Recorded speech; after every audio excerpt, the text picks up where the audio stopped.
Alors, messieurs, dames, merci. Bienvenue pour ce webinaire qui sera donc consacré à Sage Automatisation Comptable version 2. Alors, vous avez l'habitude, mais ce webinaire est enregistré, donc ne vous inquiétez pas, vous le retrouverez donc sur notre chaîne YouTube. Bon, on devait commencer à 14h30, on a un petit peu de retard, mais on attendait tout le monde. On a désactivé vos microphones, mais vous avez le chat pour poser les questions et peut-être on ouvrira à nouveau les microphones en fin de session. Et bien sûr, vous retrouvez sur notre chaîne YouTube d'ici 1 ou 2 jours ce webinaire. Allez, on va commencer dans le vif du sujet. Alors, je vais présenter.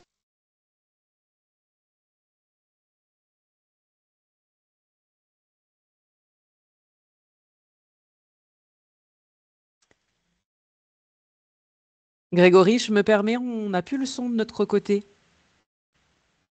Pardon, je n'avais pas vu. Merci. Donc, je Oui. reviens. Donc, je disais, voilà, 25 ans de présence chez Extrémité. On est présent donc avec les PME des Hauts-de-France et quelques clients qui sont situés au-delà, que ce soit à Paris ou autre. Donc, notre objectif, bien sûr, c'est d'accompagner nos clients dans leurs différents projets selon plusieurs pôles. Et nous sommes à peu près une trentaine de collaborateurs et 650 clients. Alors, si je reviens donc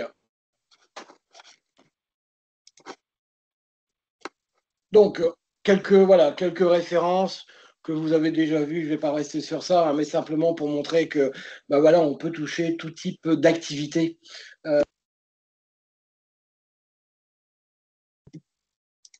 Donc ensuite, nos expertises, donc c'est ce que je vous disais tout à l'heure. Donc je vais en parler très rapidement, mais on a tout ce qui est au niveau informatique. Donc ça va être le réseau, la cybersécurité, donc la mise en place de systèmes informatiques, mise en place aussi de systèmes permettant de sécuriser vos données, de sécuriser votre parc informatique. Le pôle télécom, donc tout ce qui est issu au niveau de la téléphonie en voie IP, et donc après, pourquoi pas l'intégration avec votre outil de CRM ou avec, pourquoi pas, un logiciel avec un ERP. Le cloud, donc ça, c'est une de nos sociétés sœurs qui est System, qui nous permet d'héberger donc les serveurs et donc vos applicatifs. La gestion, on va passer très vite, je pense que vous la connaissez. Donc, c'est la partie qui gère tous les logiciels ERP, que ce soit Sage, CJ, pardon, et d'autres applicatifs. Le développement, donc là, on a un pôle développement pour soit vous accompagner dans tout ce qui est site internet, donc site institutionnel, site e-commerce, mais aussi pour tout ce qui est développement, soit autour de votre ERP, soit autour d'un ERP comme Sage, ou complètement le développement d'un outil, par exemple de la gestion de stock, etc. Digital, je l'ai dit, c'est la partie, tout ce qui est site institutionnel e-commerce. Et enfin, une dernière société, encore une société sœur, c'est La Bonne Paye, avec donc l'externalisation de la paye et donc assurée par Extrémité. Voilà, je vais très vite sur cette présentation-là.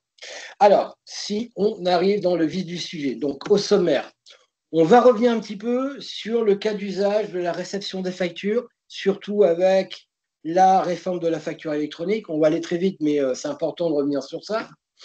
On va voir les nouveautés de Sage ACS, présentation de l'ergonomie, des fonctionnalités. Vous allez voir, il y a quand même pas mal de choses. Et on finira par, comme d'habitude, des questions-réponses sur le produit ou sur certaines choses que nous avons pu voir ensemble. Alors, si je reviens sur les nouveaux cas d'usage, donc là, je rentre bien dans l'histoire aussi de Sage ACS version 2. Pourquoi? Parce que Sage ACS version 2 va vous permettre de réceptionner vos factures, quand ça sera la réforme de la facture électronique, vos factures invoicing.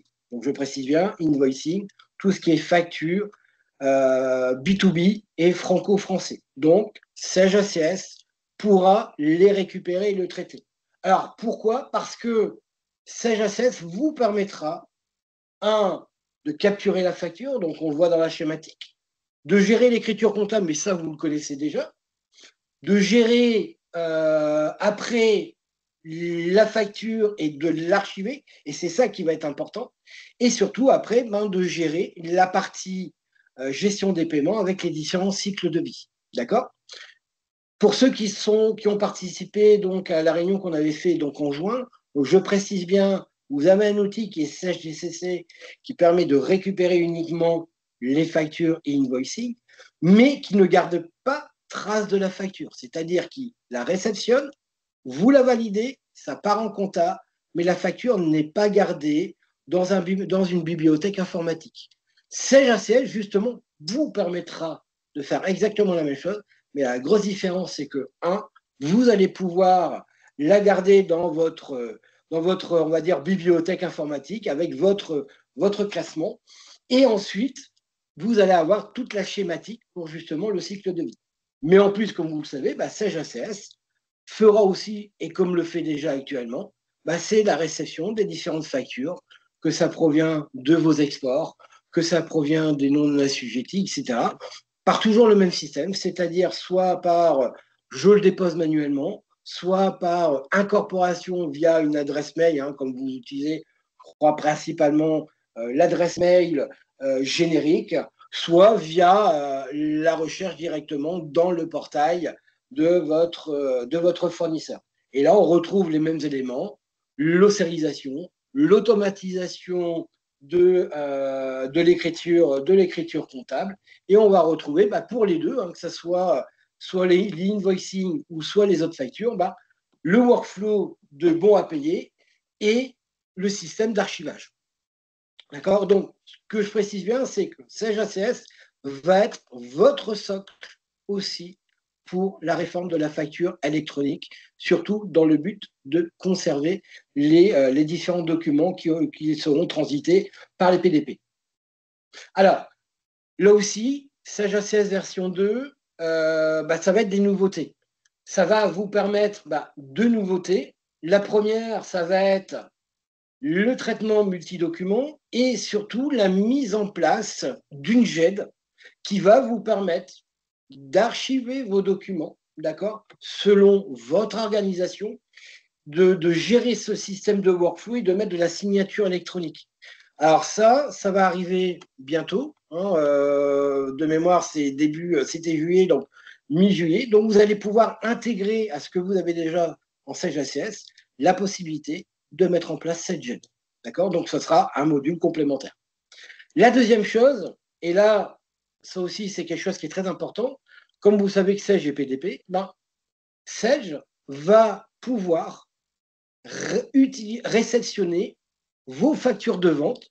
Si demain, vous avez un logiciel qui n'est pas Sage, gestion commerciale, vous avez un logiciel maison, vous avez un logiciel d'un petit éditeur qui ne peut pas vous faire être PDP ou qui ne peut pas vous générer de factures PDF au format facture X, il y aura la possibilité avec SageACS d'intégrer ces factures. Alors, de deux façons, soit vous générez un PDF simple qui va être stocké dans un répertoire et SageACS va les récupérer, soit vous allez générer un fichier CSV qui est normalisé avec les différents éléments, et grâce à ça, SageACS pourra récupérer vos factures, les transformer dans le format attendu, donc que ce soit de l'UBL ou que ce soit du PDF au format FATUX, et donc comme ça, va pouvoir les distribuer à vos clients et vous allez pouvoir,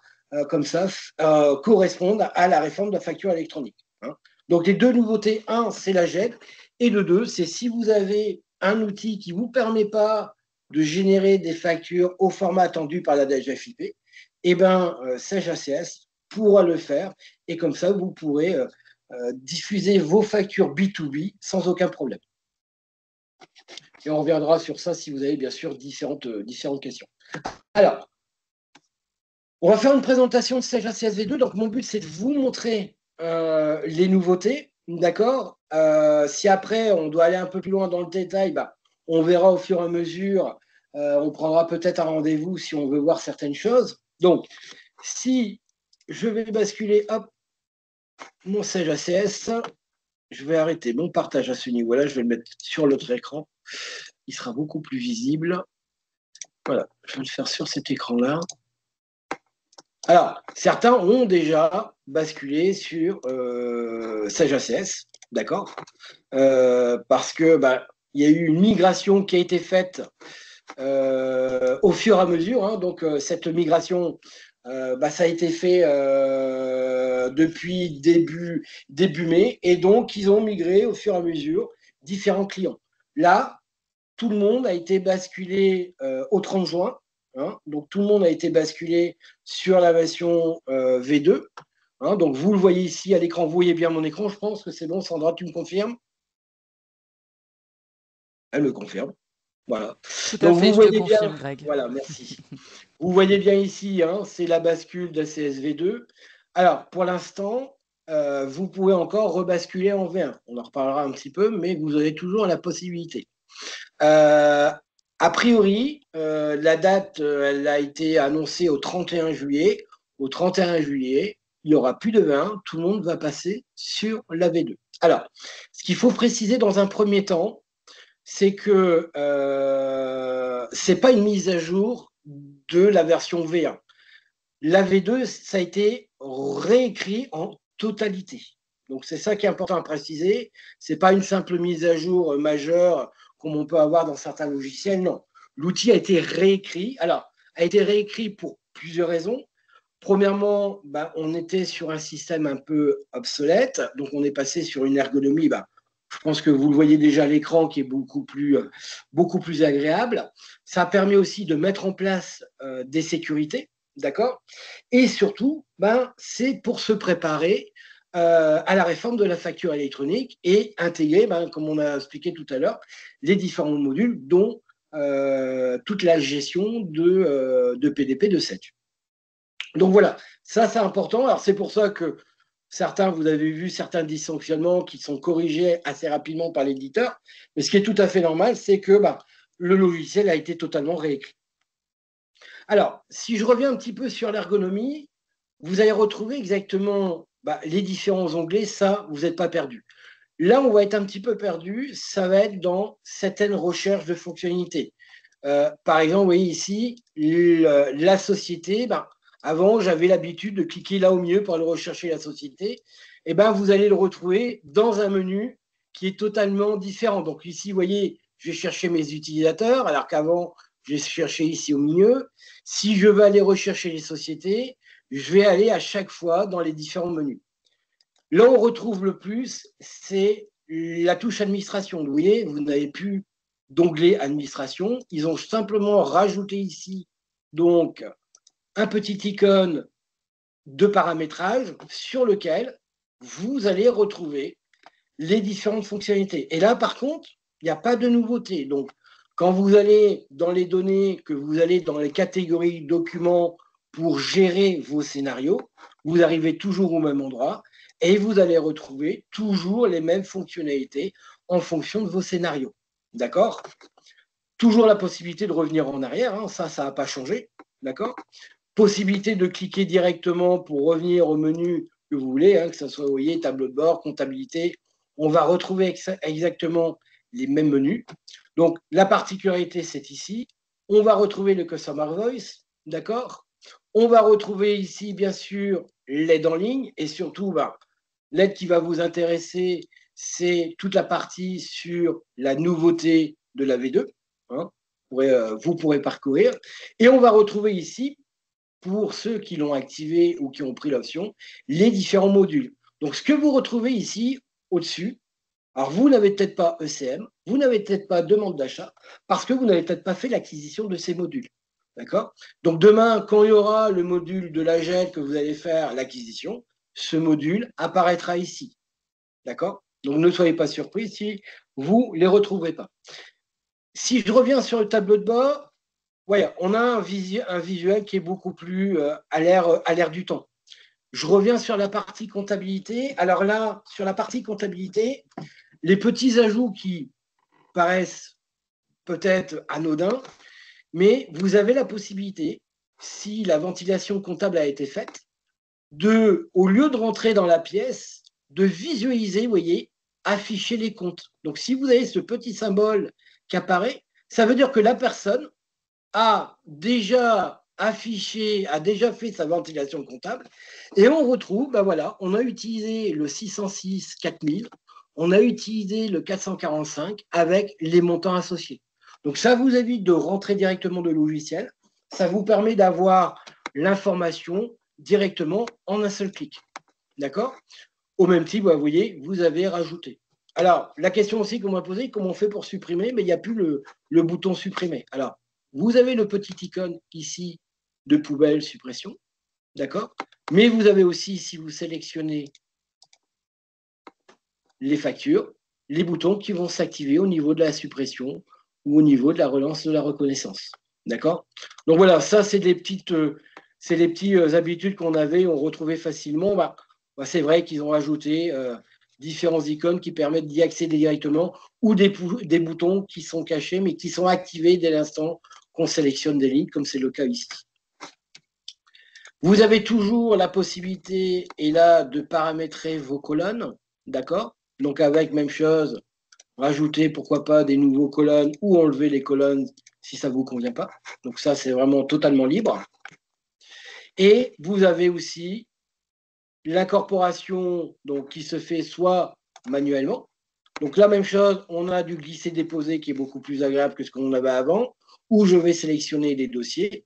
Et à chaque fois, si je prends par exemple une facture, à chaque fois que je vais lancer un traitement, je vais avoir ici un rapport qui va s'afficher et qui va vous indiquer si le traitement s'est bien déroulé, hein, comme c'est le cas où vous voyez ici, où j'ai incorporé tout à l'heure deux factures.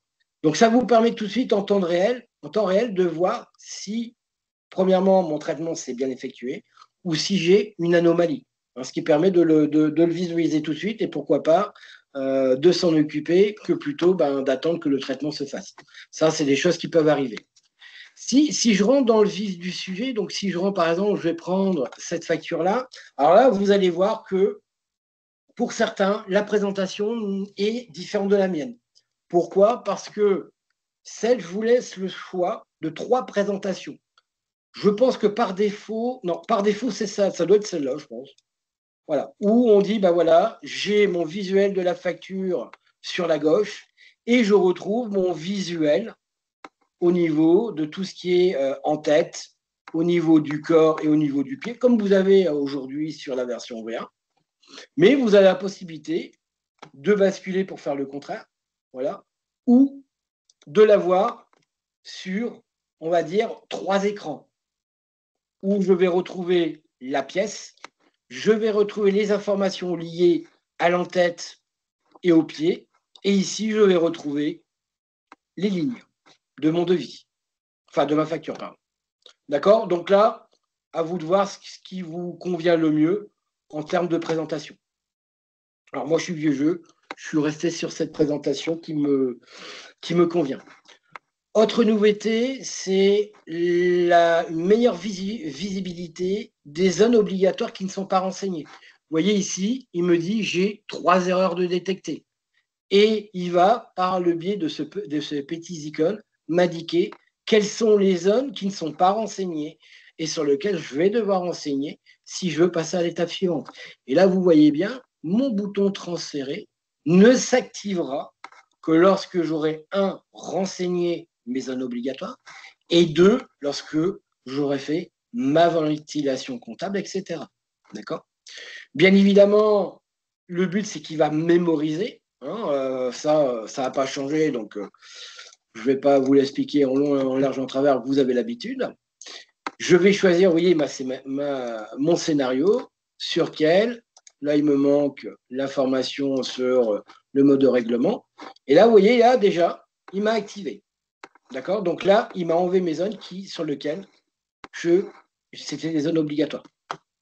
Alors, une des nouveautés, alors certaines personnes l'utilisent, c'est la possibilité de, si vous avez CES gestion commerciale, la possibilité de récupérer les éléments de la gestion commerciale et faire ce qu'on appelle du rapprochement. Donc, je voudrais rapprocher ma facture avec mon BL. Alors, dans la V1, ça existait déjà, c'est-à-dire qu'on pouvait faire du rapprochement facture, enfin BL facture. La seule différence, c'est que lorsqu'on validait, ça changeait simplement le statut. C'est-à-dire que ne remontait que les BL en statut saisi. Et lorsqu'on faisait le rapprochement et qu'on validait, ça modifiait le statut, ça passait de saisie. Alors, si je ne me trompe pas, je crois que c'était réceptionné. D'accord? Là, en V2, ils ont changé.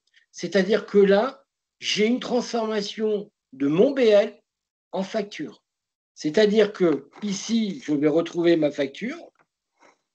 Je vais lui demander comme j'ai Sage gestion commerciale, je lui dis je fais du rapprochement parce que moi je suis dans un scénario BL pour lequel je vais faire du rapprochement et je vais lui dire lis-moi dans Sage et dis-moi quels sont les BL pour ce fournisseur-là qui sont en statut saisi et qui sont toujours en cours, c'est-à-dire qu'ils n'ont pas été transformés en facture.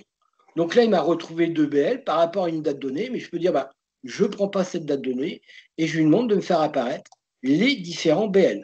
Donc là, il m'a trouvé 4 BL dans ma gestion commerciale. Si on voit ma gestion commerciale, j'ai bien ici mes 4 BL. D'accord? Donc là, il va lire en live. C'est comme pour les écritures, c'est vraiment de l'instantané. Dès l'instant qu'on clique sur le bouton, il va regarder directement dans la base de données quels sont les BL qui sont en statut saisi et non transformés. Et bien, à partir de là, je vais rechercher en fonction du montant.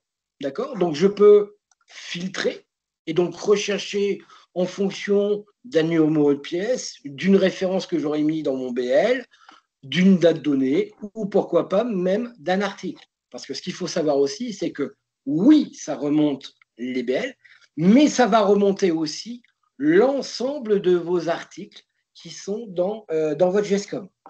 Et donc, si je vais rechercher et je dis, tiens, c'est celui-là, j'ai la possibilité d'ouvrir mon BL. Et donc là, je vais voir le contenu de mon BL en disant, voilà, c'est de la balance j'ai 10 balances au prix de 55 €. Si je vais aller ouvrir ma GESCOM, je vais aller rechercher ici mon fameux BL. Vous voyez, il est bien en statut saisi et c'est bien 10 balances au prix de 55 € pour un montant total, enfin hors taxe, de 550 €. À partir de là, si ça me convient, je peux rapprocher la pièce. Donc, si j'ai plusieurs BL, vous avez bien compris, je vais pouvoir rapprocher plusieurs BL pour une facture. Si on me donne le droit, j'ai possibilité de modifier en live la quantité.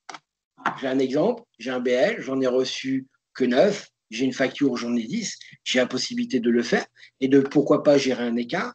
J'ai la possibilité de modifier le prix parce qu'il m'a peut-être fait une remise sur le produit, mais moi dans le BL, je n'avais pas eu l'information, je n'ai l'information que dans la facture, et j'ai la possibilité ici de rajouter la remise, etc. Là, ça correspond exactement à ma facture. Je vais dire rapprocher. Donc là, ici, c'est bien rapproché. Et comme je le fais à la ligne, vous avez bien compris, je peux avoir un BL avec 4 lignes de marchandises. Sur ma facture, j'en ai que 3 parce qu'en fait, il m'en a livré qu'une partie de ma commande. Et donc là, ça me permettra de gérer les reliquats. Et je vais pouvoir soit faire un rapprochement sur la totalité de mon BL, soit faire un rapprochement sur les lignes d'articles. D'accord? Bon, là, c'est la totalité. Donc, à partir de là, il a mémorisé. Et après, je vais repartir dans un process où je vais transmettre, si je dois faire, de la validation. D'accord? Là, il me dit, attention, j'ai aucun valideur. Parce qu'en fait, dans mon scénario, j'en ai pas. Et je vais faire directement mon BAP. À partir de là, quand je vais avoir ma synchronisation, il va transformer mon BL en facture dans Sage. Alors attention, quand vous avez ce scénario-là, l'écriture comptable, comment ça se passe? Eh bien, ce n'est pas CGACS qui fera l'écriture comptable, ça sera directement votre gestion commerciale. Parce que le scénario qu'on met en place, vous voyez, si on va aller voir très rapidement ce scénario-là, hop, scénario BL, dès l'instant que vous lui indiquez que je fais du rapprochement avec une GESCOM 7G100, du BL à la facture, automatiquement, il me grise la fonctionnalité de l'export comptable. Donc, je ne pourrais pas avoir, vous voyez, je ne peux pas la cocher, je ne peux pas avoir d'export comptable parce qu'on fait simplement un rapprochement, on transforme le BL en facture dans la GESCOM, donc c'est la GESCOM qui va générer l'écriture comptable en faisant mise à jour de la comptabilité comme vous savez faire. Une des autres fonctionnalités, c'est la possibilité aussi de dire, ben moi, je ne veux pas faire de rapprochement, donc je vais prendre à nouveau une autre facture, je ne veux pas faire de rapprochement avec mes BL, mais j'ai reçu la facture et je veux qu'il me crée dans ma gestion commerciale 7G100 ma facture. On pourrait imaginer. Et donc, là aussi, dans le scénario, on pourrait lui dire, ben non, tu ne me fais pas le rapprochement, mais tu vas me faire ici une facture. Et là, par contre, ben, je vais lui dire, ah, c'est quoi comme produit? Du H-balance. Et bien ici, je vais retrouver l'ensemble de mes articles provenant de la gestion commerciale. D'accord? Donc, si on regarde ici, ben, vous voyez, le premier article, c'est bac d'argent. Si je vais dans ma gestion commerciale, ben, je vais retrouver, voilà, premier article, c'est bac d'argent. Je vais retrouver tous mes articles de marchandises, mes articles de prestations, qui vont remonter directement dans la gestion commerciale. Et à partir de là, je peux dire au système, bah oui, c'est du H-balance. Donc, soit je connais directement et je saisis. C'est du H-balance. Pour une quantité de combien? Voilà, le prix, bah, il m'a bien lu le prix, c'est 55 €. D'accord? Pour une quantité de 3, il a lu ma quantité. Et il ne me reste plus qu'à valider. À partir de là, même chose. Le fait de valider, ben, ça va automatiquement, à la prochaine synchronisation, me créer la facture dans Sage gestion commerciale et ça prend bien évidemment le numéro de facturation suivant dans la GESCOM. D'accord? Donc voilà, donc ça c'est une des nouveautés dans la V2, c'est possibilité de créer via Sage ACS une facture dans la GESCOM ou de faire du rapprochement. Et là, le rapprochement, ça ne change pas le statut de BL, ça transforme le BL en facture directement. D'accord? Une des possibilités, et vous n'êtes encore une fois pas obligé de la faire. Si je reviens sur la saisie, là où vous passez le plus de temps, donc vous avez ici quelques icônes. Alors là, même chose, on va reprendre, on va aller mettre free. Est-ce que tu l'as là-dedans? Non, tu l'as pas. On va prendre une facture quand même qui m'a repéré, ça sera plus simple. Comme ça, voilà. Allez, on va reprendre lui, ça sera plus simple. Donc ici, on va retrouver alors, la même chose. Donc à chaque fois, vous voyez, on a ce qu'on appelle une génération de la pré-comptabilisation. Ça veut dire quoi?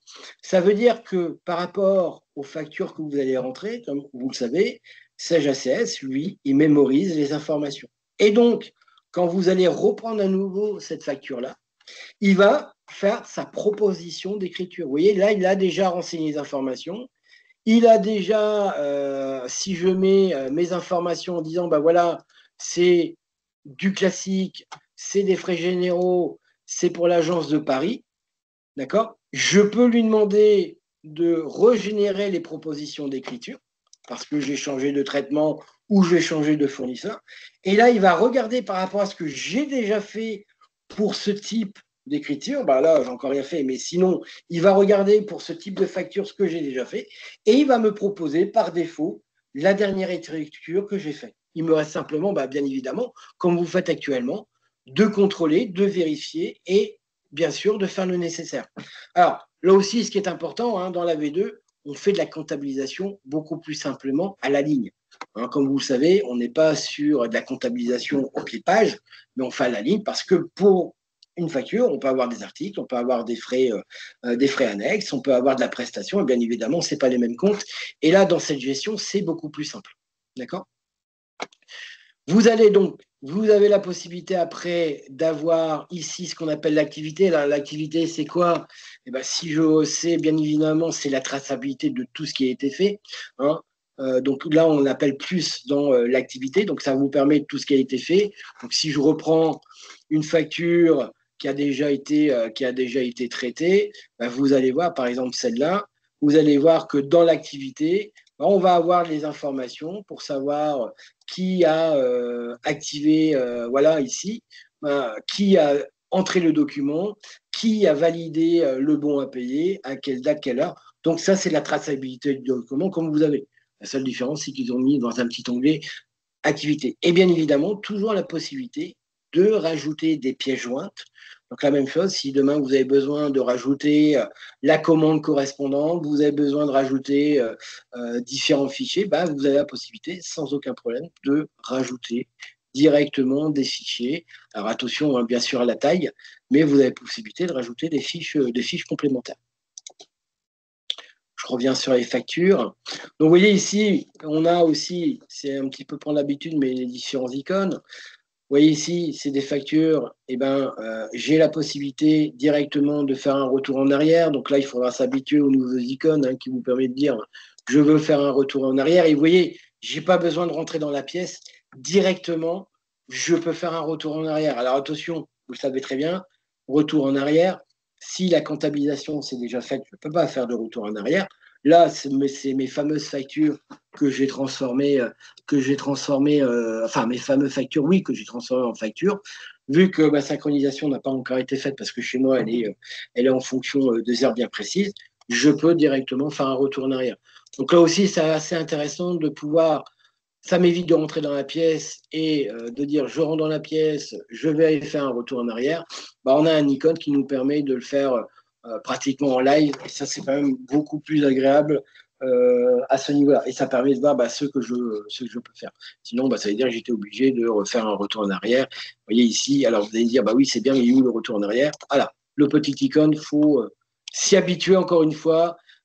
C'est là où on perd un peu ses habitudes. Même encore moi, par moment, je perds encore mes habitudes sur certains icônes. Donc, ne vous inquiétez pas, c'est tout à fait normal. Allez, si je reviens sur une autre pièce, on va revenir sur nos pièces. Donc, vous allez retrouver les différentes informations. Donc, même chose. Ben voilà, ici, les informations en fonction des messages. Est-ce que j'ai un retour sur les messages?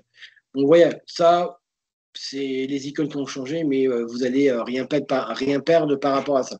Alors, là aussi, ce qui est intéressant, c'est que souvent, on vous demande de donner des fichiers à votre expert comptable. Donc, encore une fois, je le précise, vous pouvez lui donner un accès, hein, puisque vous, c'est la volumétrie. Donc, donner un accès à un utilisateur supplémentaire, ça n'a aucun coût. Donc, vous avez pourquoi pas la possibilité de lui donner un accès en consultation. Et comme ça, bah, il arrêtera de me demander des pièces et pourra accéder directement et pourquoi pas imprimer les pièces.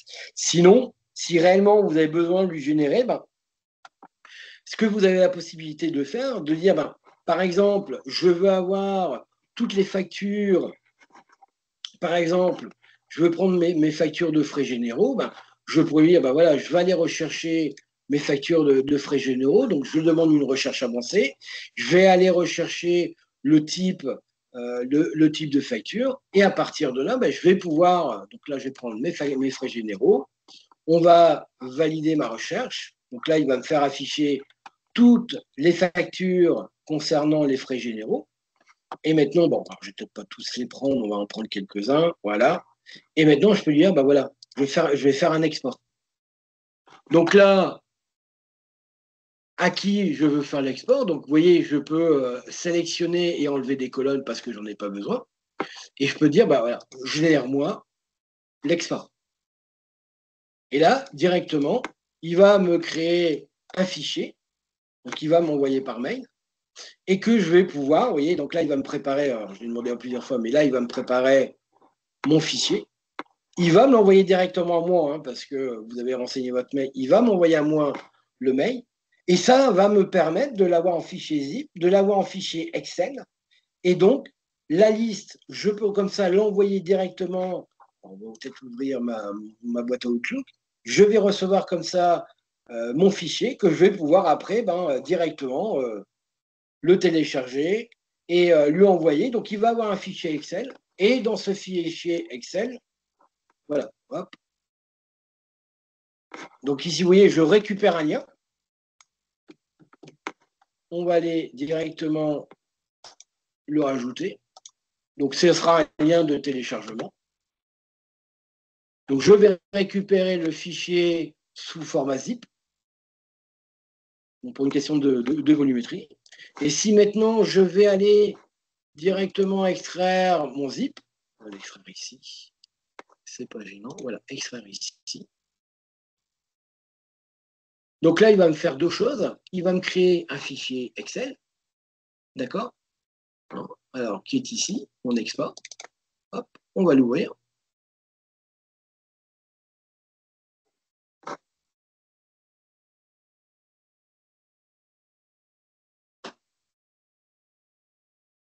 Donc, je vais retrouver les différentes, vous voyez, les différentes factures que j'avais cochées. Alors, avec toutes les colonnes, hein, j'aurais pu réduire, bien évidemment, les colonnes. On va éteindre. Il va plus m'embêter quelque chose. On va retrouver, bien sûr, les différentes colonnes. Et surtout, vous allez retrouver ici un lien PDF qui va permettre donc à votre expert comptable de dire j'ai besoin de voir cette facture-là. Je clique sur mon lien PDF. Voilà, j'avais mis des sécurités. Et là, il va vous ouvrir la facture sur le lien PDF et ça permet donc comme ça à votre expert comptable, d'avoir les factures qu'il vous a demandées, de visualiser parce que vous avez toute l'information qui vous permet de dire ça a été mis dans telle catégorie, etc., parce que vous avez toutes les informations restées, et peut en même temps, s'il souhaite, visualiser la facture. D'accord? Donc ça, il ne faut pas hésiter à utiliser, c'est vrai que c'est assez bien fait. C'est soit ça, soit après, rien ne vous empêche de lui donner un accès simplement consultatif. Et donc là, il peut accéder au logiciel et aller rechercher les différents documents qu'il a besoin si demain il doit faire des recherches par rapport à des factures bien données. D'accord? Donc oui, rien de compliqué, simplement sélectionner par rapport à un filtre. Je fais exporter. Donc là, exporter, ce n'est pas envoyer en comptabilité, c'est vraiment de dire je génère un fichier qui sera zippé, sur lequel je vais retrouver un fichier Excel. Et vous avez vu derrière, parce que vous n'avez pas fait attention, mais derrière, il y a un dossier PDF qu'on retrouve les PDF. Et c'est ce qui permet de faire le lien entre les deux. Donc je précise bien, le mot exporter veut dire simplement, là, réellement, j'exporte. D'accord? Autrement, concernant les autres nouveautés. Alors, si, je vais revenir sur un petit point qui est assez important. C'est ce qu'on appelle la synchronisation. Alors, comme vous l'avez vu, vous êtes sur une nouvelle console qui est la console ACS Live. D'accord? Donc, cette console, elle est beaucoup plus simple à utiliser.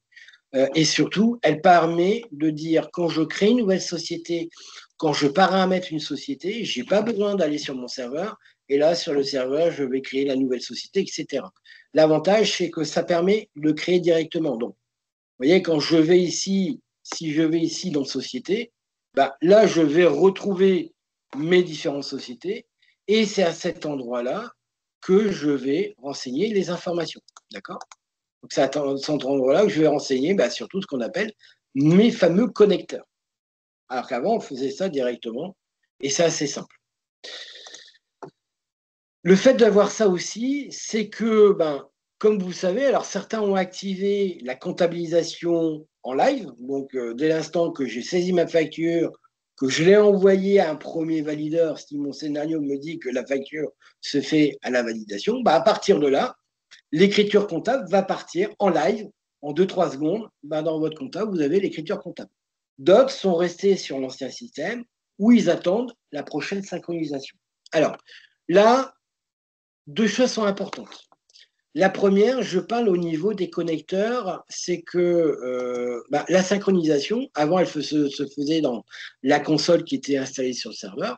Maintenant, elle se fait directement dans Sage ACS et c'est ce qu'on appelle le paramétrage des connecteurs. D'accord? Alors, c'est à ce niveau-là que vous allez faire de la planification et vous allez dire, ben, moi, je veux que j'ai une synchronisation à 7 heures du matin, à 12h30, à 16 heures et pourquoi pas à 19 heures. Alors, il y a toujours une contrainte par rapport à ça, c'est que s'il y a une synchronisation et qu'il y a des personnes qui travaillent sur la compta et surtout dans le journal d'achat, etc., eh ben, comme Cegid est mono-utilisateur sur cette fonctionnalité-là, eh ben, il ne va pas pouvoir faire sa comptabilisation parce qu'il y a quelqu'un de connecté. Ça, c'est un des problèmes quand on est sur du live aussi, quand on est en écriture réelle, parce que ben, lui, il n'attend pas la prochaine synchro, il le fait, si j'ai validé ma facture à 12h30, à 12h31, bing, il va pour me l'incorporer. Et là, si j'ai quelqu'un dans la compta, dans ce journal-là, ben, il va me dire, ben, Coco, je n'ai pas pu le faire, il y avait quelqu'un de connecté. Pour le connecteur, c'est la même chose. Vous voyez, moi, j'ai un connecteur qui se lance tous les jours à une set turner, c'est-à-dire à 18h30. Si à 18h30, j'ai quelqu'un qui est dans Sage et qui est dans un journal ou qui est dans un menu bien spécifique, ça peut bloquer. Et là, on pourrait avoir un statut qui nous dit que ça a échoué. Alors, ça, c'est un des premiers points. Ça, c'est toujours le problème et on l'a pour l'instant encore. Par contre, si vous avez plusieurs sociétés, alors moi, j'ai qu'une seule société, ça facilite, mais vous avez des clients qui ont 2, 3, 10, 15, 20, 30 sociétés. Là, ce qui est important, je l'ai su il n'y a pas si longtemps non plus, et c'est pour ça que j'en ai averti certains, c'est que moi, au départ, j'ai fait comme vous. J'ai dit, ben, moi, c'est à 18h30. J'ai pris toutes les sociétés, je les ai mis à 18h30. Ce qui est préconisé pour éviter d'alourdir et d'avoir des problèmes de synchronisation, il faut faire par paquet de 3 sociétés. Donc, si j'ai 10 sociétés, allez, on va faire 9, comme ça, c'est plus facile pour moi de compter. Si j'ai 9 sociétés, et que je veux une synchronisation à partir de 18h30, je vais créer donc 3 synchronisations. Donc, je fais faire ma première, je vais prendre les 3 sociétés, je vais la mettre à 18h30 tous les jours. La deuxième session, je prends les 3 autres sociétés, et là, je ne vais pas la mettre à 18h30. Il faut faire un espacement de 15 minutes. Donc, je vais la mettre à 18h45. Et la dernière, vous avez bien compris, les 3 dernières, et là, à 18h, à 18h30, et là, à 18h45. D'accord? Donc, ça, c'est important parce que si on n'a qu'une seule session pour 10 sociétés, il y a forte chance qu'à un moment donné, la synchronisation soit en statut échec. Donc voilà, donc ça déjà, c'est une des choses qui est importante. Alors, si ma synchronisation ne s'est pas bien passée, pour différentes raisons, d'accord? J'avais quelqu'un dans le journal, parce que je suis en synchronisation en live, etc. Toujours avoir le réflexe déjà de vérifier que mes synchros passent bien. Donc, pour tous les utilisateurs, généralement, c'est ce qu'on fait. Toujours dans le panneau de configuration, vous avez ce qu'on appelle la synthèse des synchros. Donc, la synthèse des synchros permet de voir s'il y a eu des synchronisations. C'est un peu lourd. Pourquoi? Parce que c'est une synchronisation par jour et par pièce. Donc, si dans la même journée, j'ai eu 10 comptabilisations, j'ai eu 10 fichiers. Ça, j'avoue que je trouve ça lourd. Mais par contre, ce qui est important, c'est toujours regarder au moins, peut-être pas une fois tous les jours, mais au moins 2-3 fois par semaine, c'est mon visuel de synchro. Alors là, vous inquiétez pas, c'est ma version de test. Vous allez me dire, mais il n'y a rien de synchronisé, c'est normal, c'est ma version de test. Là, ici, si j'ai des pièces qui sont ici, ça veut dire qu'elles ne sont pas passées en synchronisation, donc elles ne sont pas passées en comptabilité. Alors, ça peut être pour plusieurs raisons. Je reviendrai sur les raisons après. Mais attention, vous avez 3 synchros, et c'est ça qui est important. Là, ici, la première qu'on voit de visu, c'est l'écriture comptable. Donc, c'est dès l'instant que je suis parti en comptabilité, je l'ai envoyé en validation, c'est la première écriture qui va partir en comptabilité avec le statut qui est en attente de BAP, donc l'ATT, le fameux ATT BAP. Vous avez une deuxième synchronisation, qui est ce qu'on appelle la mise à jour du document. Je suis arrivé à phase finale de validation et la personne a validé le bon API. Et donc, c'est la modification de l'écriture. Et donc, c'est simplement la modification, ça ne sera plus ATT BAP, mais ça va être virement, espèce, carte bleue, enfin voilà, ça sera un mode de règlement. Donc ça aussi, et ça, on a tendance à ne pas le regarder. Et la troisième, qui sert uniquement, si je suis en transformation d'UBL en facture, ou si je dis, bah voilà, d'une facture, je veux que ça crée directement. Et c'est à ce niveau-là que je vais le retrouver. Donc là, moi, je vous conseille, c'est d'avoir ce réflexe, de regarder s'il n'y a pas des choses qui traînent. D'accord. S'il y a des choses qui traînent, alors, deux choses, ça fait beaucoup de choses. Vous avez ici une info, un petit triangle, qui va vous dire le pourquoi du comment. Ce n'est pas toujours explicite, mais ça peut nous aider. Alors, l'exercice est clôturé. Ben, vous avez bien compris, je ne peux plus refaire de synchronisation. J'ai un problème de ventilation comptable, j'ai un problème de ventilation analytique. Alors, aussi important, ça arrive souvent, vous avez par exemple des factures qui sont en prélèvement. Tant que vous le traitez dans ces GACS, ben, des fois ça arrive, c'est on a saisi le règlement, on a déjà saisi la facture et on a fait le lettrage. Ben, si le lettrage est fait et qu'on n'a pas encore validé le bon à payer, parce que bah oui, c'est une facture en prélèvement, bah, de toute façon, même si je ne l'ai pas validée, elle est déjà prélevée. Si moi, je n'ai pas mis à jour le bon à payer et que la facture est déjà lettrée, c'est fini. Parce qu'une facture qui est lettrée, vous avez bien compris, elle n'est plus modifiable. Et donc, mon mode de règlement qui est ATT-BAP, et que je voulais le transformer dans le mode de règlement prélèvement, elle n'a pas pu se faire dans la comptabilité parce que la personne a fait un lettrage, et la synchro ne pourra pas faire parce qu'une synchro ne peut pas modifier une écriture qui est non modifiable. Parce que je le répète, mais un exercice clôturé, une écriture qui est lettrée ou une écriture qui est pointée, c'est non lettré. Et donc là, dans la comptabilité, eh ben, on ne pourra pas modifier le mode de règlement, ce qui n'est pas très grave parce que de toute façon, elle est déjà payée. C'était vraiment pour la gestion des périodes. Donc ça peut être, voilà, une raison, le pourquoi du comment. Mais ça peut être une autre raison où, par exemple, comme ici, je n'ai pas d'infos, c'est pas passé, bah, peut-être que c'est pas passé parce que déjà, oui, j'ai pas de compte comptable. Au moins, j'ai au moins l'info, je sais que j'ai pas de compte en cas. Mais celle-là, vous voyez, elle n'est pas passée. Ben, elle a peut-être une bonne raison ou pas. Et ben, si je veux la rejouer, il suffit là de cocher les différentes pièces que je désire rejouer. Et là, j'ai le fameux exporter. Et là, malheureusement, exporter, c'est pas comme tout à l'heure, c'est l'envoyer en comptabilité. C'est pour ça que le terme, bah, il parle deux fois d'exporter, mais d'un menu à l'autre, ça ne veut pas dire la même chose. Et donc là, je relance le processus et automatiquement, voilà, il va faire la procédure. Et là, comme il ne veut pas, c'est normal, vu que ce sont des pièces de 2022. D'accord? Donc, si elles ne sont pas passées parce que je suis en live ou parce que ma synchro n'a pas fonctionné, vérifier s'il n'y en a pas qui sont coincés. Et si c'est le cas, bah justement, dans le visuel de synchronisation, vous avez possibilité de les lancer. D'accord? Donc, comme je fais tout à l'heure, et là, ça repart. Et si, au bout de 2-3 minutes, elles apparaissent plus ici, vous êtes sûr qu'elles sont bien en comptabilité. On vérifie, bien évidemment.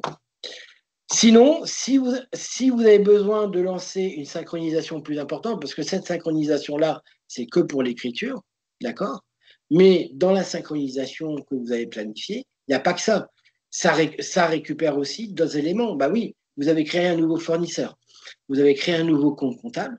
Eh ben, la synchronisation que j'ai planifiée, elle récupère ces éléments, c'est-à-dire elle récupère les éléments, ce qu'on appelle du référentiel. Donc là, ça ne gère que l'écriture. Si mon connecteur, la planification n'a pas fonctionné pour X ou Y raison, et j'ai besoin de récupérer le nouveau fournisseur que ma comptable vient de créer, et bien là, dans ces cas-là, je vais devoir relancer une synchronisation totale. Et là, ça ne se passe plus ici. Ça va se passer directement dans Société. Je vais cocher là où dossiers, les sociétés pour lesquelles je veux relancer une synchronisation totale et je veux faire mettre à jour les sociétés. Alors là, je ne vais pas le faire parce que ça va prendre un petit peu de temps, mais en faisant ça, il va aller récupérer toutes les informations qui sont dans Sage Comptabilité 100, bien sûr les nouvelles, parce que il mémorise en fonction de ça. Et s'il y a un nouveau fournisseur, bah, il va le récupérer, il va le créer directement dans Sage ACS. Si c'est un nouveau mode de règlement, un nouveau compte comptable, tout ça, et ben, il va le remonter. D'accord? Donc, la synchronisation que vous planifiez permet, oui, de mettre à jour les écritures comptables, de créer de nouvelles écritures comptables ou de récupérer les éléments provenant de Sage. Si ça n'a pas fonctionné, ben, Si c'est que l'écriture, ben, on va que dans le visuel des écritures et on le coche et on remonte manuellement. Enfin, on remonte manuel, on fait exporter. Si par contre, c'est plus des données liées à un fournisseur, liées à un compte comptable, là, il faut aller dans Société, cocher la case et faire mise à jour des sociétés. D'accord? Alors, aussi une chose mémotechnique qui est très importante. Qu'est-ce qui me dit que ma synchronisation fonctionne bien, c'est-à-dire que mon logiciel est bien connecté? Alors, pour le savoir, bah, généralement, quand vous allez dans Société, si vous rentrez dans la société, généralement, si vous avez ici un rond vert, ça veut dire qu'il est bien connecté à votre Sage, Sage, pardon, comptabilité. Si je veux m'en assurer, bah, je vais cliquer sur le petit crayon et tout en bas, je vais simplement faire enregistrer. Voilà. Et là, en fait, en faisant ça, il va me faire un petit test. Et vous allez voir, c'est très rapide, hein. Si je descends, il me dit, alors on ne voit pas bien avec lui, il me dit enregistrement réussi. Ça veut dire qu'il a réussi à se connecter à ma comptabilité. Si par contre, vous avez un message beaucoup plus important avec un texte que vous ne comprenez pas, c'est que là, il y a un problème qui est lié à la connexion à Excel. Alors, ça peut être de plusieurs choses. Ça peut être un service qui n'est pas activé, ça peut être d'autres choses. Donc là, par contre, il vaut mieux nous contacter pour voir d'où cela peut venir. D'accord? Donc là, je voulais insister sur cette partie-là parce que c'est vrai qu'avant, c'était pas évident de relancer les synchronisations. Il fallait passer obligatoirement par nous. Parce qu'il faut aller sur le serveur, il faut regarder les logs, pourquoi pas, il faut relancer. Là, l'avantage, c'est que tous les administrateurs que nous formons, alors maintenant que nous formons en console live, on leur montre cette procédure pour que vous soyez totalement autonome et pas dépendant de nous. Parce que c'est vrai que vous allez faire un appel et puis c'est pas toujours évident à ce niveau-là. D'accord? Il est 15h24 et je suis pas trop mal. Donc là, vous allez me dire, il n'y a pas beaucoup de nouveautés. Alors, oui et non. C'est vrai qu'en termes de fonctionnalité, voilà, il n'y a pas une révolution. On retrouve les mêmes fonctionnalités que vous avez sur la V1. Simplement, bah, une ergonomie beaucoup plus agréable, des raccourcis via des boutons. D'accord? La grande révolution, c'est que cet outil va vous servir pour la réforme de la facture électronique. Donc, aussi bien pour vos factures entrantes avec l'invoicing, et si demain, je prends un exemple, vous avez une SCI, dites-le pas, mais vous faites encore vos factures avec Excel, bah, vous transformez votre Excel en PDF, hop, on le met, on demande à Sage, à CS de le récupérer, ça vous le transforme au format facture X, ça l'envoie au client donné, et puis voilà. C'est aussi cet aspect-là, c'est que ça peut vous aider si demain vous avez un logiciel qui ne sera pas conforme, pour X ou Y raison, vous savez que vous allez pouvoir gérer cette problématique avec l'outil. Bientôt, on vous parlera de la GED. Hein, donc, alors, je pense que peut-être après les vacances, parce que c'est vrai que là, on est déjà en juillet, on va arriver en août, mais je pense que pour la rentrée, il y aura un nouveau webinaire sur la présentation de la GED, hein, pour justement voir si ça peut être quelque chose qui peut vous apporter et surtout, ben, qu'est-ce que la GED va vous apporter dans l'organisation et au niveau de Sage ACS. Voilà, en tout cas, là j'ai fini pour les présentations des nouveautés. Alors c'était plus sur l'ergonomie, plus sur certaines fonctionnalités que réellement des nouveautés. Hein. De toute façon, ici, vous avez la possibilité d'avoir les nouveautés et donc vous avez le fichier et vous allez voir, ben, ça va reprendre directement ce qu'on a prévu. Donc vous inquiétez pas. Alors si une des nouveautés, mais je ne sais pas si elle sera utilisée, si demain vous avez un site anglais ou si vous avez, ça peut arriver, nous on a un client et il travaille avec des anglais, vous avez la possibilité de l'avoir en version anglaise et vous allez voir, c'est génial. Je clique sur le petit bouton anglais, tout est déjà traduit. Donc là, vous voyez, si demain vous travaillez avec une agence qui est située en Angleterre, ils ont besoin de Sage ACS, ce qui est possible, et voilà, tout est déjà traduit au niveau des fonctionnalités. Et vous voyez, très simplement, je bascule de français à anglais. Voilà, ça c'est. Et les nouveautés de la version, vous les retrouvez ici. Vous avez le petit fichier PDF qui vous explique un petit peu à ce niveau-là. D'accord? Et après, on retrouve les fonctionnalités classiques. Hein. Alors, je pense que vous l'avez tous vu, mais je reviens sur un truc. Mais ça, déjà, dans la V1, vous l'avez. Mais bien évidemment, c'est quand vous allez voir les différentes factures. Mais ce qui est très intéressant, c'est que maintenant, ça remonte les informations liées au lettrage. Donc, directement dans Sage ACS, vous êtes capable de voir si ça a été payé. Alors, c'est le lettrage qui fait foi. Mais ça vous permet de voir, voilà, la facture, elle est lettrée avec le code lettrage, etc. Ça aussi, c'était un des points qui était important et qu'ils avaient fait en V1 et qu'on retrouve en continuité dans la V2.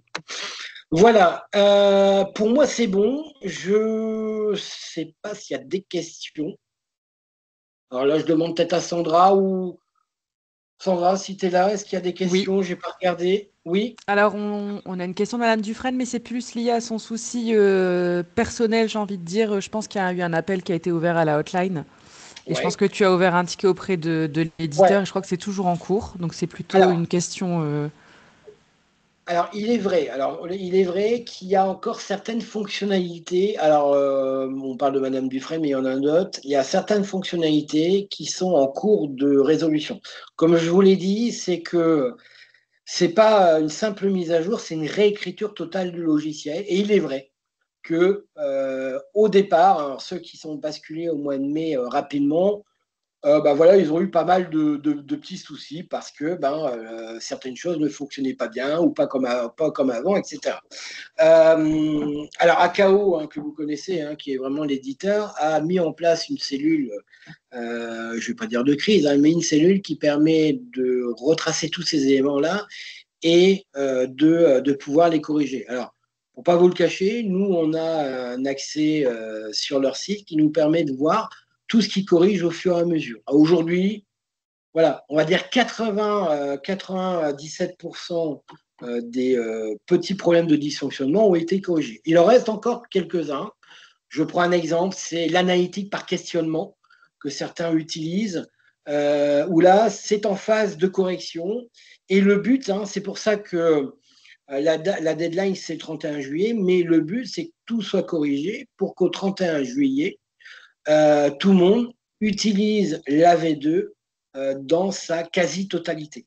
Alors, une chose très importante, et ça, j'insiste sur ça, et merci Madame Dufresne d'avoir posé cette question, c'est que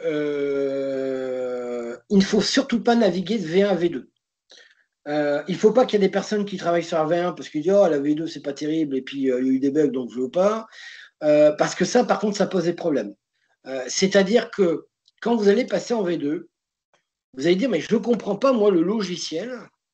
Il a déjà traité ce type de facture parce que ce n'est pas la première facture, parce que comme je vous l'ai dit, c'est que quand on traite la première facture, il mémorise pour que les prochaines, il remplisse bien les zones où je lui ai appris, etc., et qu'il me propose bien l'écriture comptable. Il est vrai que sur la V2, vous lui refaites un apprentissage pour chaque nouvelle facture. Même si ça a déjà été fait en V1, comme je vous ai dit, ce n'est pas une mise à jour de la V1 à V2, mais c'est une refonte totale, donc une réécriture totale du logiciel. Il va falloir à nouveau l'apprendre pour chaque facture la première fois. Et après, il va le garder en mémoire. Mais par contre, ce qu'il faut éviter, c'est que j'en ai un qui est en V1, qui me fait la comptabilisation, qui me l'envoie à un valideur, qui lui, le valideur, est en V2. Soit tout le monde est en V1, soit tout le monde est en V2, mais surtout pas on va dire un micmac, certains en V1 et certains en V2. Parce que là, par contre, on a eu beaucoup de soucis par rapport à ça. Donc, deux choses. Soit vous dites, moi, il y a encore 2-3 fonctionnalités qui n'ont pas été corrigées, ce qui est peut-être possible, et ça m'embête dans mon fonctionnement d'entreprise. Dans ces cas-là, vous restez en V1. Vous dites à tous vos collègues d'être en V1. Et on attendra la dernière journée, c'est-à-dire au 31 juillet, pour passer en V2. D'accord? Si pour vous, la V2 ne pose pas de problème parce que tout est correct, restez en V2, il n'y a pas de souci. Mais surtout, voilà, on évite que certains soient en V1, d'autres en V2, parce que là, les liaisons entre les deux, on a des couacs et c'est pour ça que ça, il faut éviter. D'accord? Je ne sais pas s'il y a d'autres questions à part ça. Alors oui, on a d'autres questions. Alors Monsieur Michel qui dit qu'effectivement à l'utilisation, il a constaté qu'avec la V2, il n'est pas possible de valider la facture si l'analytique n'est pas à 100%, alors qu'avec la V1, cela était possible.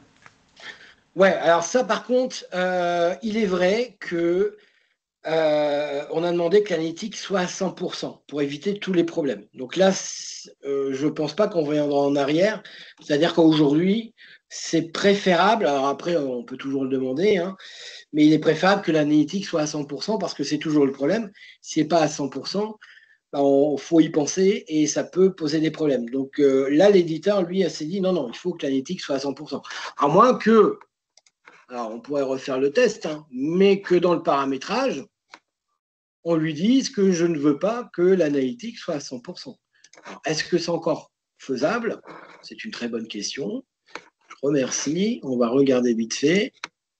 Mais dans le scénario, il faudrait tester si je décoche ça, parce que peut-être qu'elle s'est cochée, elle s'est récochée automatiquement. Mais voyez, si au cas où, si vous décochez ça, est-ce que vous pouvez faire de l'analytique encore pas à 100%? Si ce n'est pas le cas, il ne faut pas hésiter. Hein, vous nous envoyez un petit email, on remonte tout ça à l'éditeur et il nous dira si est-ce que c'est encore faisable ou pas. D'autres questions? Oui, on a d'autres questions. Alors, Monsieur Mourant, parmi les problèmes soulevés, nous avons le code de connexion à ressaisir à chaque fois, les litiges qui sont vus par tous les utilisateurs et l'historique vu par tous les utilisateurs aussi. Alors, on va prendre la première. Alors, vous avez vu qu'on a la double authentification. Il est vrai. Qui n'est pas toujours évidente. Alors, vous voyez, moi, je suis connecté là. En principe, je vais me déconnecter, je le fais exprès. Je vais aller me reconnecter. Et moi, comme je suis sur mon poste, théoriquement, il ne devrait pas me donner accès d'automatisation comptable. Il va se reconnecter sans me donner le code. Alors, vous voyez là, il va se connecter. Je vais mettre sur tableau de bord. Je n'ai pas dû ressaisir ma double authentification. Par contre, ceux qui sont en TSE, par exemple, d'accord, là, à chaque fois, et ça, on a eu l'info par l'éditeur, là, à chaque fois, ceux qui sont en TSE, ça redemande le code, la double authentification. Alors, je sais qu'ils sont en train de travailler pour voir ce qu'il y a à faire pour justement éviter ça, mais en principe, si vous êtes sur votre environnement classique, sauf si vous videz les caches, hein, mais ça c'est autre chose. Ou alors vous avez peut-être interdit les caches, ça je ne sais pas, mais ça c'est aussi ça qui pourrait jouer. Il doit mémoriser votre code de d'authentification tant que vous n'avez pas éteint votre PC. Même si je ferme mon application, je ferme Google, si je me relance sur Sage d'automatisation comptable, il ne va pas me redemander une deuxième fois ma double authentification. Et après, alors, il y avait d'autres questions, c'était quoi? Oui, tout à fait. Les historiques, c'est ça? C'est ça, oui. Ouais. À chaque fois, les litiges sont vus et l'historique aussi vu par tous les utilisateurs. Ah bah, alors là, il y a deux choses. Ces points-là, n'hésitez pas à appeler la hotline on regarde ensemble et on fait un test. On regarde si c'est pas un problème de paramétrage. Et si réellement c'est ça, moi, je regarde déjà si c'est pas dans la liste, hein, parce que peut-être que c'est encore dans la liste des corrections à apporter. Et si c'est pas le cas, je le remonte et eux, ils le rajoutent dans la liste. Hein. C'est assez rapide. Et encore une fois, si c'est constaté aussi par l'éditeur, je vous préconise de rester en V1 si c'est problématique pour le mode de fonctionnement. C'est pour ça qu'on a encore cette possibilité de rebasculer en V1 si certains points sont en dysfonctionnement sur la V2, ne sont pas encore corrigés et que ça pose problème, restez en V1 pour l'instant. Le but, c'est qu'au 31 juillet, tout soit corrigé. Alors, Madame Dufresne reprécise que tout le monde est en V2 hein, chez eux depuis début mai. Je pense que c'est lié à ce que tu disais juste avant. C'est ça, oui. Alors, Monsieur Pounzou, est-ce qu'il faut faire la mise à jour société très souvent? Alors, non, la mise à jour société, elle est faite en fonction du connecteur qui a été mis en place. C'est ce que je disais tout à l'heure, c'est-à-dire qu'ici, ce qu'on appelle le paramétrage du connecteur, Alors, si bien sûr vous êtes administrateur, peut-être que vous n'êtes pas administrateur et vous ne pouvez pas voir, mais il faut voir avec l'administrateur chez vous qu'est-ce qui a été défini comme connexion. C'est-à-dire que dans certaines sociétés, on dit, bah voilà, on lance une synchronisation le matin à 7 heures avant que tout le monde arrive, une à 12h30 parce que c'est la pause déjeuner, et on en fait une, par exemple, à 18 heures. Là, après, il faut voir. Mais en principe, si les synchronisations que vous avez programmées fonctionnent, il n'y a pas lieu de le lancer manuellement, sauf dans les cas que je vous ai précisés tout à l'heure. Ok, Oui, merci ici, dans le Grégory. Alors, connecteur, ouais, vas-y. non, je disais ici dans le connecteur, moi j'ai programmé un connecteur où je lui dis bah là, tous les jours à 18h32. Donc après, il faut voir combien de connecteurs vous avez mis. Et ce qui est important, mais je pense que vous, il n'y a qu'une seule société, donc ça fait assez vite. Un simple connecteur suffit par société.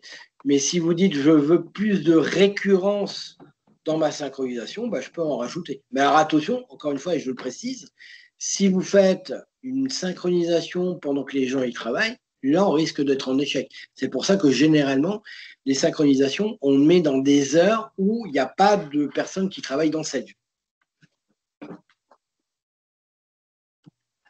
Ok, donc Madame Dufresne qui pose la question, serait-il possible de faire apparaître le nom du compte de charge à côté du numéro?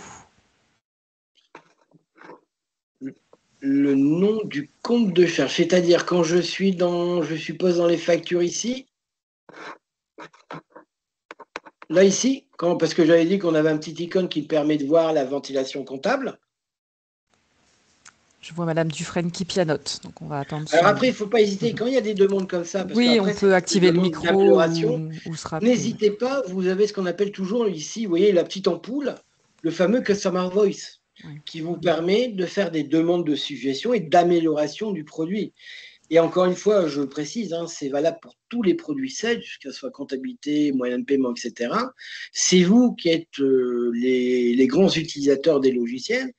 Et c'est grâce à vous aussi que vous faites avancer les produits et que vous donnez voilà, vous apportez des solutions, des suggestions qui sont déjà prises en considération par l'éditeur et qui vont l'appliquer dans les mises à jour. Donc, ce type-là, alors là aussi, si ça n'existe pas, n'hésitez pas à utiliser le Customer Voice et faire une demande auprès. Et en plus, quand vous vous connectez, alors Customer Voice, vous allez vous connecter avec votre compte Sage EDI, vous allez voir bah, toutes les personnes qui ont fait des demandes et vous allez pouvoir voter sur les demandes. Et plus il y a de votes, plus ça va inciter l'éditeur à dire ah, c'est peut-être une bonne idée. Est-ce que c'est facile à développer? Est-ce que c'est pas trop coûteux? Est-ce que ça a un intérêt pour le logiciel? Et dans ces cas-là, bah, ils vont dire OK et ils vont le prévoir dans un patch de mise à jour qui arrivera incessamment sous peu. Donc là, Madame Dufresne précise que c'est lors de l'enregistrement de la facture. Bah, je referai un point avec Madame Ouais. Dufresne. Si elle le souhaite, il n'y a pas de souci. Et puis on verra si ce n'est pas le cas, bah, on fera une demande auprès de l'éditeur, s'ils peuvent améliorer. Alors, Madame Dufresne demandait que veut dire TSE, donc j'imagine que tu sais quand tu as parlé Oui, de c'est les connexion tout connexions. à Alors, l'heure. c'est connexion bureau à distance. Bah, par exemple, vous qui êtes sur System, c'est une connexion TSE, ça. D'accord? C'est quand on se connecte sur un serveur pour pouvoir travailler. Voilà. Pardon, excusez-moi, c'est vrai que j'ai utilisé un terme informatique. Et ensuite, alors on a comme question Solstice qui nous demande pourquoi certains utilisateurs ne peuvent plus consulter les factures associées aux écritures depuis la comptabilité. Eh ben, bonne question. J'appellerai tout à l'heure et on regardera ça ensemble. Là, je ne pourrais pas vous dire parce qu'en principe, alors je sais qu'il y a un ticket qui est ouvert, ça je le sais, parce que je l'ai vu tout à l'heure. L'éditeur est dessus, hein, parce que on a un beau message d'erreur, l'éditeur est dessus et je dois les relancer. Mais la même chose pour ces questions-là, oui, n'hésitez pas. Hein, de toute façon, vous avez l'habitude, hein, vous nous contactez en hotline et on fait le nécessaire pour répondre à vos questions. Des fois, ça peut être que du paramétrage, des fois, c'est réellement un dysfonctionnement et là, on fait le relais avec l'éditeur et le but, bah, c'est de vous accompagner. Hein. Et donc là, j'ai une dernière question de Monsieur Degrave. Alors j'ai remarqué que dans l'onglet recherche, certains fournisseurs ne sont pas accessibles sur la V2, alors que sur la V1, ils le sont. La même chose, bah, il va falloir qu'on regarde ensemble pourquoi, lequel, qu'est-ce qui fait qu'on ne le verrait pas. Là, c'est une bonne question. La même chose, hein, là, ça sera plus simple de visu et je peux rappeler tout à l'heure et qu'on regarde ensemble sur un cas bien précis, pourquoi on ne le voit pas. Donc vraiment, hein, alors je comprends hein, les personnes, ce que vous remontez comme info. Euh, Là où je peux vous rassurer, c'est que l'éditeur fait vraiment le maximum. Je vous dis, ils ont mis en place ce système qui permet de corriger et ils sont très réactifs par rapport à ça. Alors c'est vrai que c'est pas évident, je le conçois parce que c'est pas évident dans votre travail au quotidien. Si vraiment vous êtes très embêté, repassez en V1, c'est pas gênant. Et je préfère même vous repasser en V1 et qu'une fois que tout est corrigé, parce que vous allez passer de la V1 à la V2, même si c'est vrai qu'il faut retrouver certains icônes. Ah tiens, je fais comment pour supprimer? Ah bah oui, tiens, il faut que je coche les cases. Vous allez aller très vite à récupérer vos petits. Ça, c'est pas un souci parce que, en gros, l'utilisation, c'est toujours le même, que ce soit la V1 la V2, on est pratiquement à isopérimètre. Donc là, il n'y a pas de souci. Mais si vraiment vous êtes bloqué sur certaines fonctionnalités, restez en V1, c'est pas grave. Vous passerez en V2 à la dernière minute, c'est pas gênant. Je préfère plutôt ça que plutôt vous passer du temps. Alors c'est bien pour certains parce que vous remontez des infos, hein, et ça on peut pas le reprocher parce que grâce à vous, vous faites évoluer le produit et vous faites corriger certaines fonctionnalités. Et ça, on ne peut que vous en remercier. Mais voilà, il ne faut pas non plus que vous soyez perturbé dans votre mode de fonctionnement. Restez en V1. Ça va être corrigé rapidement. Je vous dis, hein, encore une fois, le 31 juillet, c'est ce qui a été annoncé. Pour qu'à partir du 1er août, bon, on sera en vacances, c'est pas grave, mais voilà, qu'à partir du 1er août, vous soyez sur AV2 et que toutes les fonctionnalités que vous aviez avant qui fonctionnaient fonctionnent sur AV2. Je ne me fais aucun souci avec les développeurs. Alors, j'ai encore une question, Grégory, de Monsieur De Grave. Également, lors du paramétrage des connecteurs, il me semble qu'il y a une coche pour être prévenu par mail en cas d'erreur de synchro. Oui. À quel endroit pouvons-nous paramétrer l'adresse mail pour la réception de ce mail d'erreur?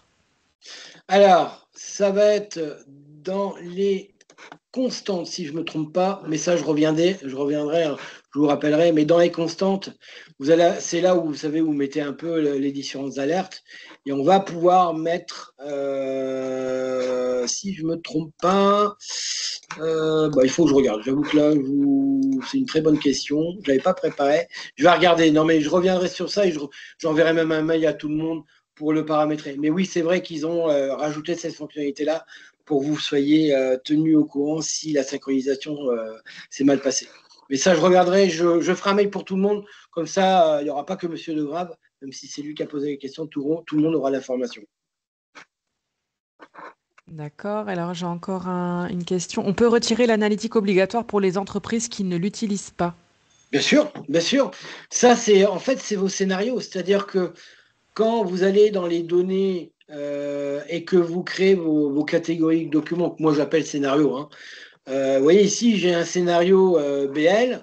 Je lui dis, je ne fais pas de comptabilité, je ne fais pas d'analytique, mais je pourrais dire ici, j'ai par exemple ici un scénario frais généraux.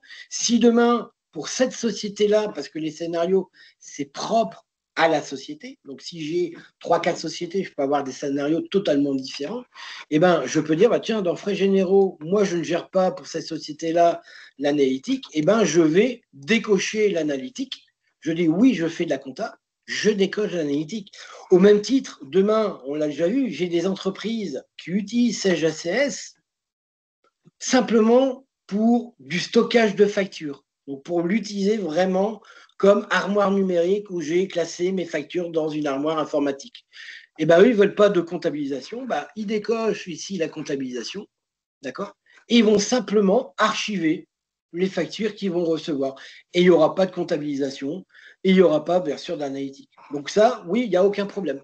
Si vous ne gérez pas l'analytique, vous pouvez le décocher en fonction du scénario et c'est propre à la société sur laquelle vous êtes connecté. Merci Grégory. Alors j'ai encore une question de Madame Dufresne. Sur la V1, le montant enregistré automatiquement dans le compte de charge était bien TTC. Dans la V2, c'est aléatoire. Une fois TTC, une fois hors taxe. Là, il faudrait que je regarde pourquoi, mais généralement,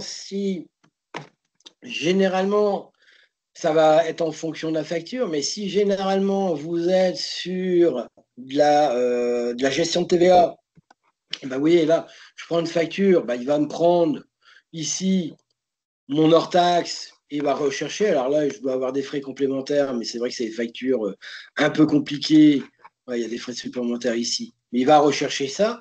Si vous êtes en non assujetti à la TVA, bah là, il n'y aura que le TTC qui va apparaître, enfin, que le hors-taxe et TTC qui va apparaître et qui auront les mêmes montants. Après, si vraiment vous êtes dans le bon cas de figure, là, il faut analyser. Alors, peut-être aussi qu'il a mal repéré la zone. C'est pour ça que je vous dis que malheureusement, et c'est là où c'est un peu compliqué, je le conçois, c'est qu'en V2, on doit le réapprendre à analyser au niveau de l'ossérisation.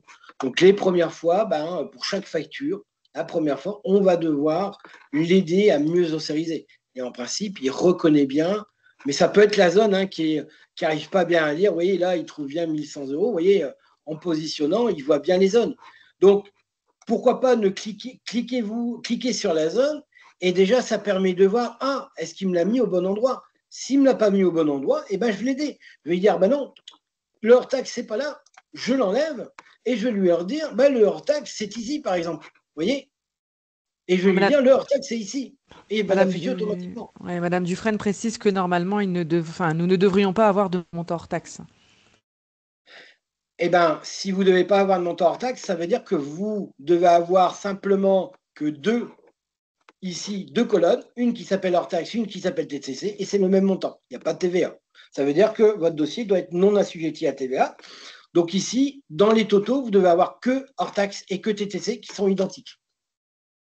Si ce n'est pas le cas, c'est qu'il y a peut-être une zone qui n'arrive pas à lire dans le zonage. Et c'est là qu'il faut l'accompagner. Mais ça, je l'appellerai dans ces cas-là. Parce que c'est vrai, hein, si c'est dû arriver, alors pas ce type de facture, mais dans certaines factures, il a du mal à lire, et ben on va l'aider. On va dire, bah, le hors-taxe, il se trouve où? Ah ben il se trouve là. Ok, pas de problème. Vous voyez là, je lui ai dit qu'il se trouvait là. Si j'enregistre, il va le mémoriser pour la prochaine fois. Et lorsqu'il va recevoir le même modèle de facture, il vous mettra la bonne zone parce que vous lui avez dit, non, Coco, tu t'es trompé, c'est pas ça, c'est de l'autre côté. Mais ça, même chose, je peux rappeler tout à l'heure, je vais avoir 40 appels dans ces cas-là, mais je peux appeler tout à l'heure et puis on regarde ensemble, c'est peut-être pas grand-chose. Hein.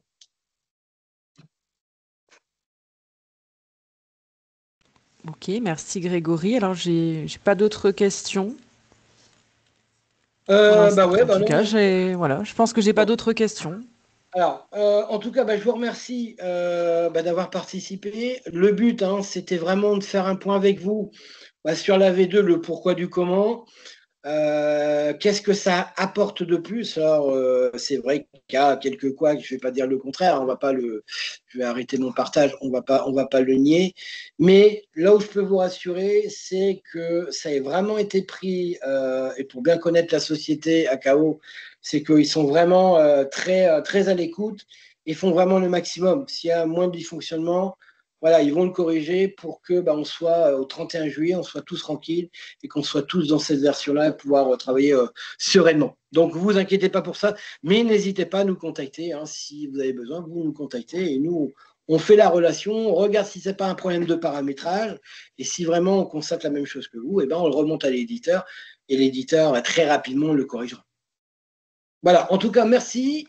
Et n'hésitez pas, vous revenez vers nous et on aura d'autres occasions de se rencontrer autour de la RFE, autour de la GED qui va arriver incessamment sous peu. Voilà. En tout cas, merci de votre participation et puis je vous souhaite une bonne fin de journée.